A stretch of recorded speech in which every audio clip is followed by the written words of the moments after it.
Bonjour à toutes et à tous, bienvenue sur le plateau de TV Vendée pour une nouvelle semaine d'actualité.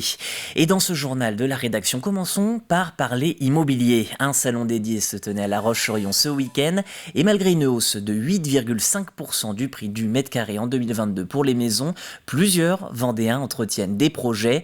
Entre avril 2021 et 2022, plus de 22 000 transactions immobilières ont eu lieu. Alors comment se porte le marché en ce début d'année? Élément de réponse avec Agathe Poulet. Le premier rendez-vous, moi ce que je vous propose effectivement, c'est qu'on puisse se rencontrer. Et le premier rendez-vous, c'est voir la faisabilité. Les prises de rendez-vous s'enchaînent sur le salon de l'immobilier. Avec cette nouvelle année, plusieurs visiteurs veulent investir et pour ça, à chacun son budget. Dans les 300 000. 200 000 maxi. 180 000 euros. Le prix des biens reste assez haut. Ce mois-ci, comptez plus de 2 600 euros du mètre carré pour une maison et plus de 4 000 pour un appartement. Des valeurs qui ont tendance à stagner en ce début d'année. Pour la partie côte, on voit que les prix, alors le prix, nous, ne baisse pas forcément encore beaucoup. Il commence à baisser plutôt dans le bocage et dans les terres. Sur la côte, le marché est un peu plus tendu. L'inflation sur le coût de l'énergie et la production de matériaux n'aide pas à faire baisser le marché. En 2022, ce négociant en matériaux de construction note par exemple une hausse moyenne de 18% des prix de produits, avec des disparités selon le matériau. C'était une tendance qui était déjà présente avant le début du conflit en Ukraine, mais le prix de l'énergie a eu une grosse influence sur les coûts de fabrication de la plupart des industriels liés au marché du bâtiment. Les dernières hausses des industriels ont été passées au mois de janvier. Elles sont importantes, elles sont aussi importantes que celles qu'on avait subies au cours de l'année 2022. Malgré tout, on n'a pas de perspective négative sur les mois à venir. Conscients de cette situation, les visiteurs se méfient un peu sans toutefois renoncer à leur projet. Il faut se projeter sur l'avenir et pas forcément s'arrêter à des timelines assez courtes. Et oui, les taux d'intérêt augmentent, mais ils sont quand même moins chers qu'en 2009-2010 par exemple. Même constat pour les professionnels, la confiance reste la clé. On sait que l'immobilier, ça monte, ça descend, ça monte, ça descend. Et il y aura toujours des personnes qui voudront effectivement devenir propriétaires de leur maison. C'est un département qui bouge beaucoup. Donc on accueille du primo-accédant, on accueille du secondaire, on accueille des retraités, on accueille de l'investissement aussi, parce qu'il y a toujours du Pinel sur les Sables et sur Saint-Gilles, il faut le savoir. Donc il y a de la demande, il y a du terrain. En 2022, plus d'1 100 000 transactions ont eu lieu dans tout l'Hexagone. Les drapeaux sont en berne du côté des Sables d'Olonne. Vendredi, un marin sablais est décédé dans le naufrage du Roumalot 2. Le drame s'est déroulé peu avant midi au large de l'île de Ré. 2 autres pêcheurs ont été récupérés par un bateau voisin, sains et saufs. Pour le moment, les raisons de cet accident restent à éclaircir. Nous y reviendrons ce soir avec des réactions depuis le port des Sables d'Olonne. Et puis en bref, la mobilisation de demain contre le projet de réforme des retraites continue de se préparer dans le département. Un rassemblement est prévu demain matin 10h à La Roche-sur-Yon, un second à Fontenay-le-Comte à 16h et enfin un troisième est annoncé du côté de Chaland à 16h30. Des manifestations probablement très suivies. Un TGV sur 4 devrait circuler sur l'axe atlantique.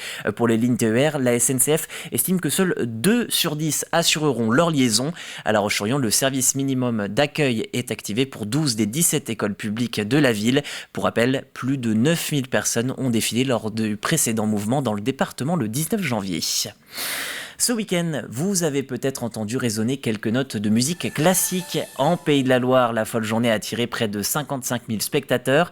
Pour ses 20 ans, le festival et le conseil régional ont même proposé un camion-concert sillonnant le territoire. Il a fait escale du côté de Bournezeau. Au total, la musique classique s'est invitée en Vendée dans une dizaine de villes, à Fontenay-le-Comte, La Roche-sur-Yon ou encore Vouvant.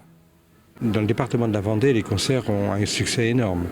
Que nous soyons à Fontenay-le-Comte, que nous soyons au Sables d'Olonne, à Chaland, à La Roche-sur-Yon, on atteint des chiffres très impressionnants. Je sais que les Sables d'Olonne, on est à 75% de taux de remplissage. Nous sommes à 95% de taux de remplissage à La Roche-sur-Yon.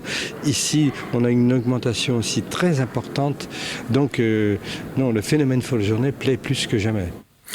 Véritable foyer de diversité, les haies bocagères sont appréciées de la faune comme des agriculteurs puisqu'elles réduisent les effets du vent et limitent les inondations. Depuis quelques années, elles font donc leur retour dans le paysage vendéen. Et les fédérations départementales de la pêche et de la chasse viennent par exemple d'en recréer une du côté de Chaillé-sous-les-Ormeaux. Elles ont été aidées par les enfants de la commune. Les explications de Grégoire de Châtillon.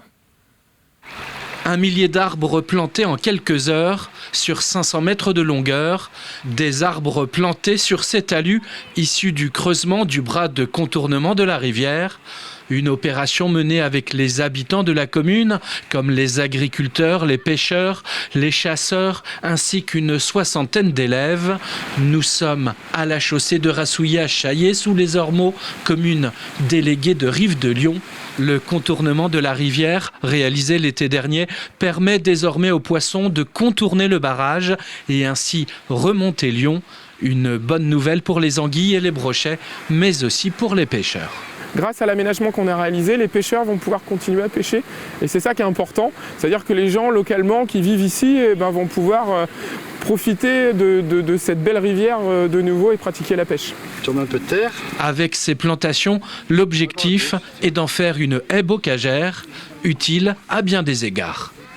C'est important parce que la haie, on nous a appris qu'ils avaient creusé pour les poissons parce qu'ils ne pouvaient pas passer par le pont.